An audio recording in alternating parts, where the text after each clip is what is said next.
Hi there, Rabbi. How are you doing today? I'm good. Thanks, Joe. I recognize all those icons in your background from my daughter's phone. I'm not sure what all of them are, but I know enough to say that they represent various social media platforms. Those have been in the news quite a bit lately. Most of them are being discussed as worthy of restriction or restraint. What's your perspective on that? Before I retired from the VA, I was an addictions chaplain at one of our VA psych hospitals. And at one time, it was a 30-day program. So our veterans rotated in and out. So it was a constant turnover.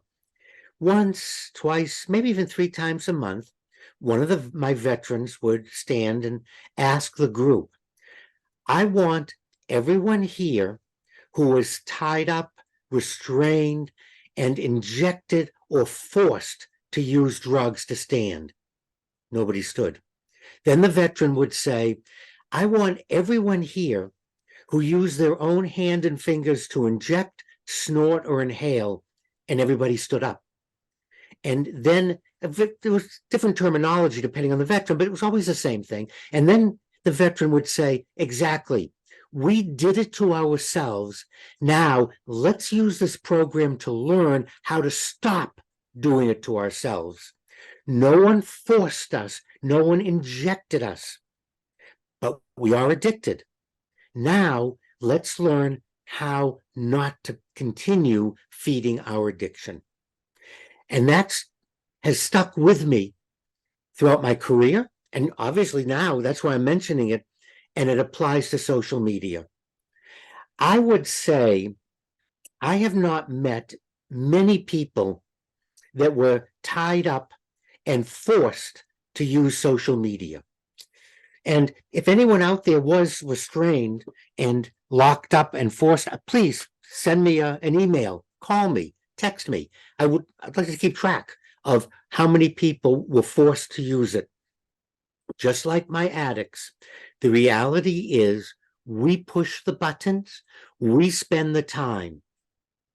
Rather than looking for the government to ban or the government to censor or the government to stop, we have to take our thumbs off our devices. If social media is a problem, and if you're a parent, you're the parent. You're not your children's best friend. You're not your children's playmate. Hate to tell you that. And your job isn't to be a helicopter to your children. You're a parent. And as a parent, you're there to set boundaries. You're there to keep our children on track.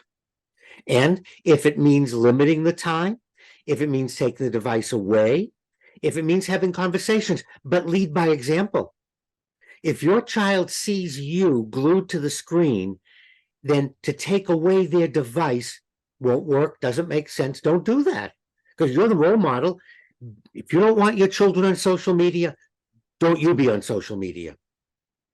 We did a presentation on this. I'd love to go to a restaurant with some friends that no one takes a picture of our food. It's absurd. And then posts it. No.